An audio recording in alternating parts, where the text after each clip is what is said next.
Olá, vamos falar agora da reforma tributária. Vamos entender quais os impactos, principalmente agora que saíram as regras, né? O governo federal definiu as regras e a gente vai ver agora tudo como é que funciona.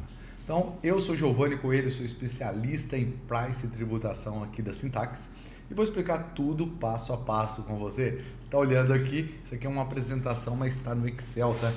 E aí, porque lá na frente a gente tem alguns cálculos interessantes. Algumas indústrias que a gente trabalha, distribuidores, clientes, mas assim, a gente vai focar hoje em entender qual que é o impacto da reforma tributária quando a gente pensa no mercado farma. No mercado farma, quando você avalia o mercado farma, você tem aqui a indústria, vendendo para o distribuidor, para a farmácia e também para o consumidor final, ou operações com grandes redes, onde que compra geralmente de indústrias e vendem para o consumidor final. Então vamos estar aqui nessa aula aqui explicando tudo isso aqui, quais são os impactos. Então a reforma tributária é um cenário político, né, que está sendo alterado. Então tem a PEC aqui que foi aprovada, o dia que foi aprovada, e aí a gente vai entender um pouquinho mais. Eu vou deixar disponível depois todo esse material aqui para você aí ter com você e fazer o download, tá? Falando da PEC aqui, tudo aqui. Vamos agora na prática. O que acontece aqui na prática? Aqui tem alguns conceitos, mas na prática o governo vai substituir o IPI, PIS e COFINS, certo? Geralmente o PIS e o COFINS são aplicados juntos, mas aí para dar um volume maior, né? O governo colocou separado. E aí vai transformar isso em contribuição sobre bens e serviços. Por que o nome contribuição? Papai não fica parecendo que é obrigatório, né? Mas não paga para ver. E depois você tem o ICMS, que é o imposto estadual, e o ISS, que é municipal, se transformando no IBS, Imposto sobre Bens e Serviços. Esse aqui são 3 tributos federais se transformando no CBS, e aqui 2 tributos, estadual e municipal, se transformando no novo tributo, que é o Imposto sobre Bens e Serviços. Avançando aqui um pouco mais, qual é a expectativa do percentual dessa soma entre o IBS e o CBS, que vai ser chamado os dois, né, de IVA, né? Entendeu? Então vamos ver agora qual que é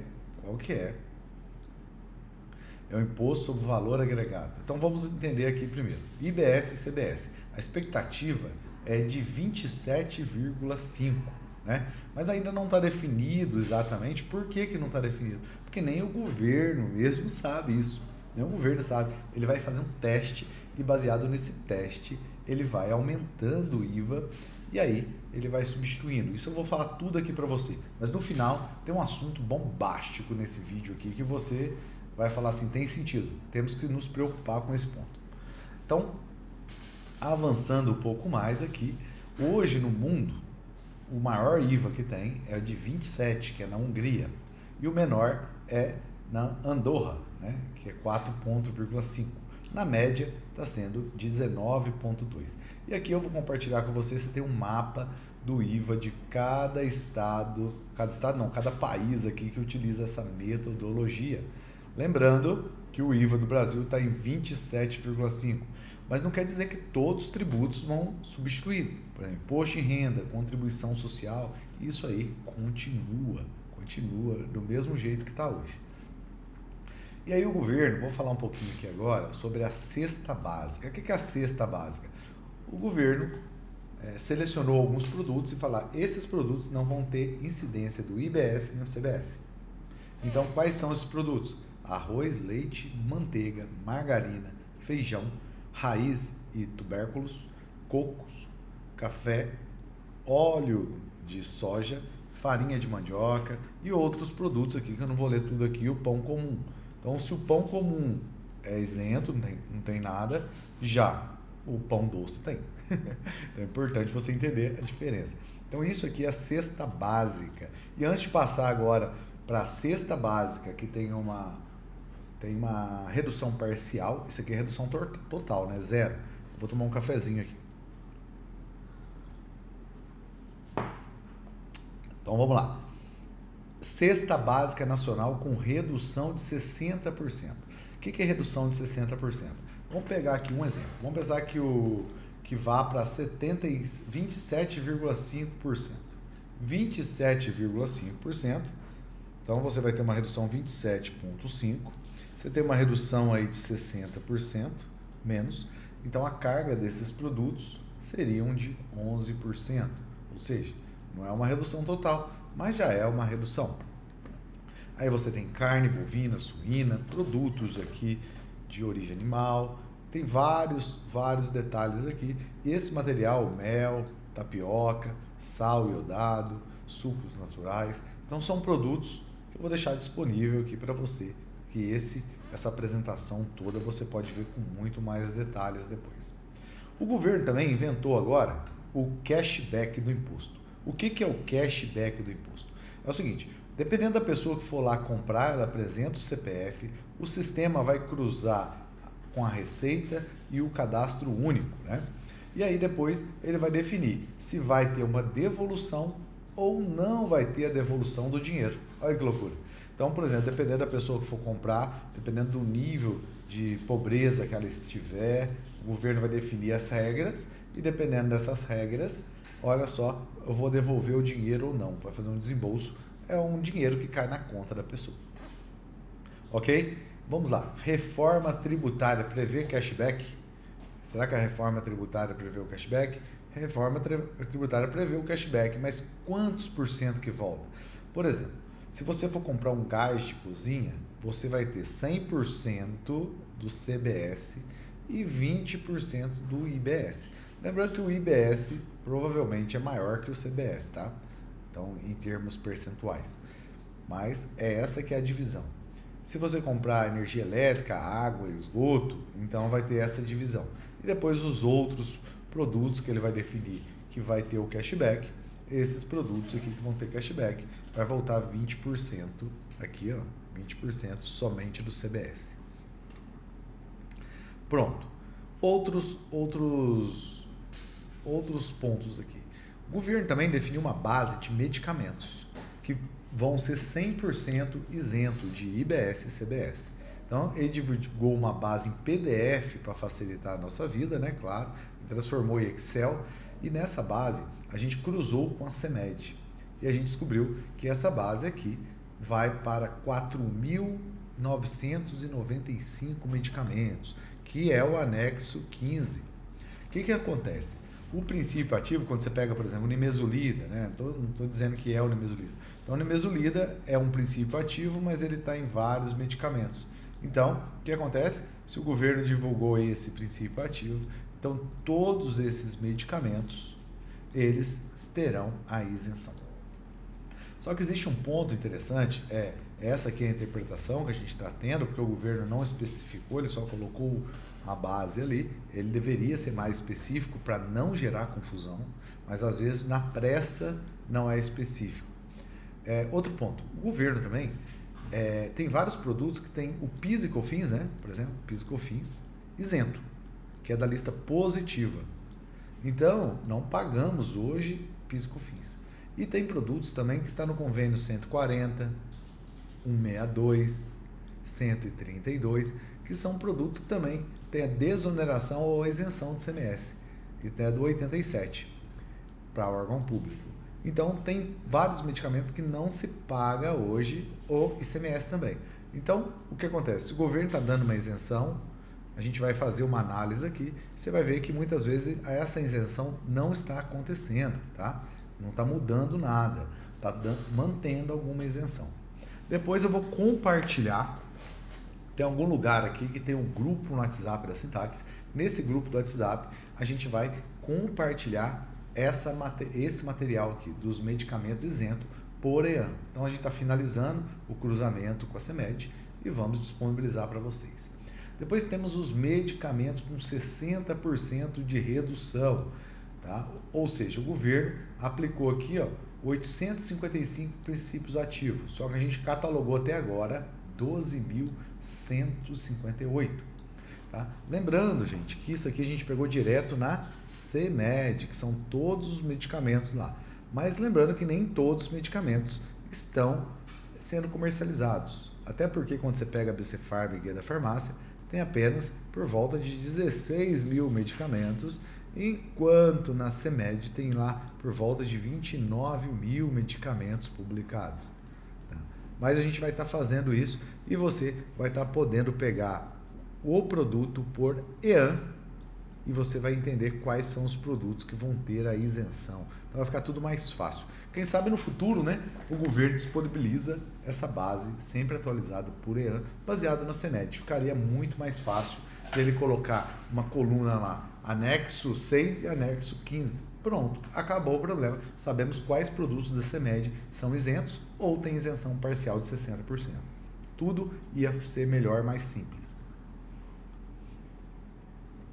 Vamos mandar essa ideia para a CEMED, quem sabe ela avança com a gente aí. Pronto, o imposto seletivo, sabe o que é isso? O governo, você pensou que ia ser só o IBS e o CBS, né? Mas aí veio o governo e falou, peraí, tem o imposto seletivo. O que é isso aqui? Então, é um outro imposto que é federal também, o governo federal que vai utilizar, para colocar aqui sobre coisas que ele acha que é prejudicial à saúde. Então, vamos ver o que ele acha que é prejudicial à saúde. Veículos. Então, assim, colocou veículos, caminhões também, transporte de carga. Então, ou seja, o governo vai poder colocar um percentual a mais para deixar os veículos mais caros. Embarcações, produtos, cigarrilha, aqui, né? Cigarros, cigarrilhas, bebidas alcoólicas. Olha aqui que legal. Ia ser uma taxa de imposto seletivo para todos. Aí o pessoal da cervejaria, né, fez lá uma organização e falou, olha, o copo de cerveja tem bem menos álcool do que um copo de uísque. Então, o uísque tem que ter, faz mais mal para a saúde do que a cerveja, um copo, né? Então você não pode tributar os dois iguais. Aí eles definiram que baseado no percentual, né, no percentual de álcool, né, baseado no percentual de álcool, vai ser o imposto seletivo. Então, quer dizer, o uísque vai ter mais tributo seletivo do que a cerveja. Outra coisa, bebidas refrigerantes e bens minerais extraídos, como minério de ferro, o óleo bruto do petróleo, que é feita a gasolina. Então é o seguinte, o que o pessoal vai pegando aqui? Ó? Vários desses produtos aqui, ó, são exportados e ele não tinha tributo, porque era exportado e agora passa a ter. Então, quer dizer, isso aqui coloca um tributo que não tinha.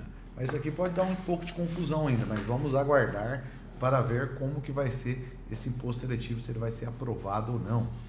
E agora a gente tem um cronograma, né?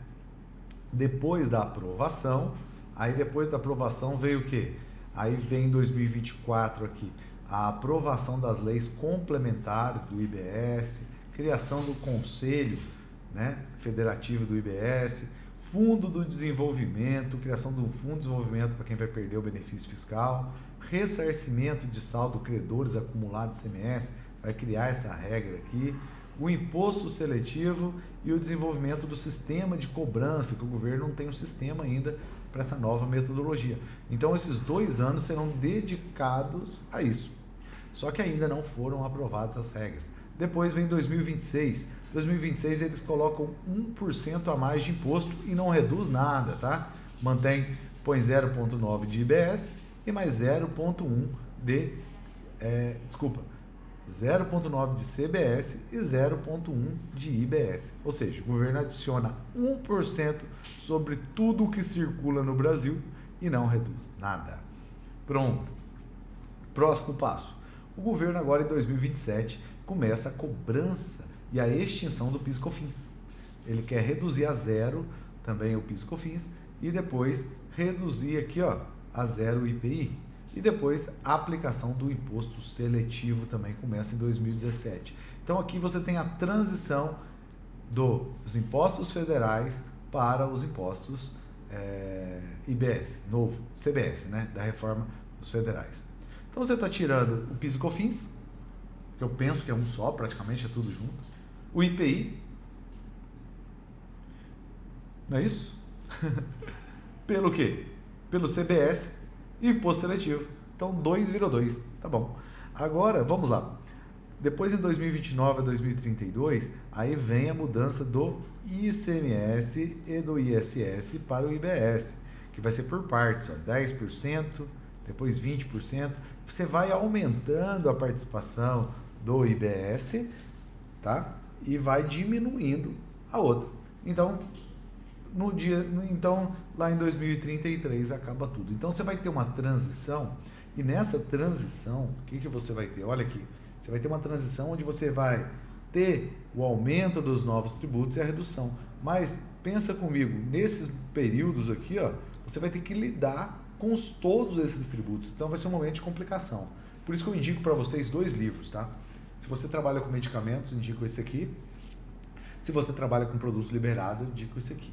E eu vou colocar o link aqui embaixo desse vídeo aqui para vocês, se caso vocês quiserem comprar. Esses livros já foram esgotados, mas eu consegui atualizá-los e transformá-los em PDF. Você tem mais de 40 simuladores em Excel só nesses 2 livros com os cases daqui. Fora os vídeos de apoio. Você clica aqui, você já tem acesso ao vídeo de apoio para você assistir o vídeo que ensina os cases que estão dentro dele. Indicação, tá? Pronto. Depois aqui hoje você tem um mapa do ICMS do Brasil. Esse é o mapa do ICMS no Brasil inteiro. E esse aqui é o mapa do ICMS nas operações interestaduais. Mas aqui eu quero falar uma coisa com você. Primeiro, hoje quando existe uma transação entre uma empresa e outra, o que acontece? Vamos pensar, daqui vendeu para cá um produto a R$100. E aqui você tem 18% de imposto.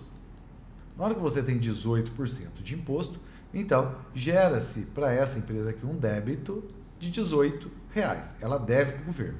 E essa empresa que compra, ela compra por 100 e ela tem o crédito que virou o débito de quem vendeu, vira crédito para ela, tendo assim um custo de 82. Ela pode aproveitar aquele crédito. E esse cara que vendeu por 100 vai ter um faturamento líquido de 82, tá? Só que o que vai acontecer agora? Então hoje, você recebeu a nota, você tem direito ao crédito. O governo quer implementar um crédito financeiro. Olha que sacanagem. O que é isso, crédito financeiro? Se esse cara aqui não pagou o boleto lá para o governo, não pagou o boleto do imposto, você não pode se acreditar. Você tem que meio que falar assim, meu amigo, paga o imposto aí, senão eu não me acredito. Então, uma empresa vai ter que fiscalizar a outra. É uma loucura isso aí. Quem tem que fiscalizar, você faz. Secretaria da Fazenda. O governo querendo tirar isso da reta dele e falar assim, ó, eu falo assim, eu não vou comprar de quem não pagou. Às vezes o cara atrasa aqui por algum motivo, mas paga com juros, tudo, mas esse cara aqui não pode aproveitar enquanto esse cara não efetivar o pagamento. Então, olha só que loucura. Isso aí vai acontecer. Agora eu quero que você imagine um cenário. Imagine, tá? Vou até ajustar uma coisinha aqui. Imagine que você está lá na Bahia, um cenário lá na Bahia. O que é esse cenário? Você tem uma indústria na Bahia, uma planta lá de uma indústria de calçados na Bahia, e hoje, mesmo ela estando na Bahia, 64% da venda dela vai para o Sul e Sudeste. Então quer dizer o quê? Ela está na Bahia, está aqui na Bahia, mas a venda dela está indo para todos esses estados em verde aqui. Isso é a realidade, gente. Quando você vê o PIB desses estados versus o PIB do Brasil, cada R$100 de nota, mais de 60% é emitido para esses estados aqui. Então o que acontece? Ela está na Bahia, mas está vendendo para esses estados a maioria dos seus produtos. Os outros 36% vai para o restante do Brasil. E aí, mesmo com uma dificuldade para achar técnicos, quando uma máquina estraga, engenheiros, outros profissionais que têm uma qualificação mais especializada, entendeu? E mesmo longe de seus clientes e fornecedores, ela decidiu ir na Bahia. E por que ela decidiu ficar lá? Com todos esses problemas aqui. O cliente não está lá, o fornecedor não está lá, alguns técnicos, engenheiros e profissionais especializados não estão lá. Ela está lá por causa dos benefícios fiscais que eu vou explicar daqui a pouco. Então, como essa empresa está na Bahia e ela está numa cidade pequena, ela ainda dá empregos para outras 5 cidades ao redor da onde que está essa indústria. Tá? Então ela dá emprego para todas essas cidades aqui, contabilizando 2.000 empregos. Olha só, gerando 2.000 empregos diretos nessas 5 cidades ao redor. Olha só que legal. Então ela dá emprego para a cidade que ela está e mais 5 ao redor, 6 cidades, e aí movimentam a economia, contratam um empregado, gastam nos supermercados, nos bares, tudo mais. Aí o que acontece com essa empresa? Por que ela foi montar ali? Porque o frete também para enviar e para comprar é mais caro. Por que ela fez isso? Porque quando ela vende, por exemplo, para São Paulo a R$ 100, ela destaca 12% de São Paulo, de Bahia para São Paulo. Ou seja, ela teria que pagar R$ 12. Só que o estado da Bahia fala para ela assim, não precisa pagar 12 não, só paga 4%, só paga R$ 4. Então ela acaba tendo um ganho, né? Ela não tem que desembolsar, olha aqui, R$ 8. Então essa é a compensação para que todas as dificuldades dela valem a pena. Ela tem uma redução na hora de pagar o imposto. Mas se o estado da Bahia cobrasse 12, tirasse esse benefício, ela falou, opa, se tirou o benefício, para que eu estou aqui? Então as empresas vão para certos lugares do Brasil, o Brasil é muito grande, né? Por conta do benefício fiscal. O cliente que compra continua tendo crédito de 12, tá? Porém, na hora de efetuar o pagamento, essa indústria de sapato paga 4. Então tem um ganho fiscal. Então 4 é cobrado, né? E esses 4 ainda ficam na Bahia. Então a Bahia, além de gerenciar ali, ter mais emprego, mais pessoas trabalhando, girando a economia daquelas 5 cidades, tendo faculdade, tendo outras coisas, escritório de contabilidade, um monte de coisa, um monte de outras empresas montando por causa do dinheiro que está sendo circulado ali, ela ainda ganha os 4% que não ganharia, porque a empresa nem estaria ali. Então, se esse incentivo deixar de existir, o que vamos fazer? Vamos ver o que muda. O que muda é a empresa, entendeu? O que muda é a empresa. Então, o imposto da reforma tributária, ele está mudando. Hoje, quando uma mercadoria sai da Bahia e vai para São Paulo, por exemplo, né? A mercadoria sai daqui, o imposto fica para a origem, para o estado da Bahia. Então, a Bahia que poderia comprar 12 e ela está cobrando 4, porque o imposto é dela. A partir do momento da reforma tributária, o que acontece? A Bahia saiu lá da Bahia, a Bahia não fica com nada e o dinheiro vai ficar para o estado de destino, São Paulo. Então, se ela não manda mais no tributo interestadual, o que vai acontecer? Ela não vai ter como oferecer ganho para a indústria ficar aqui.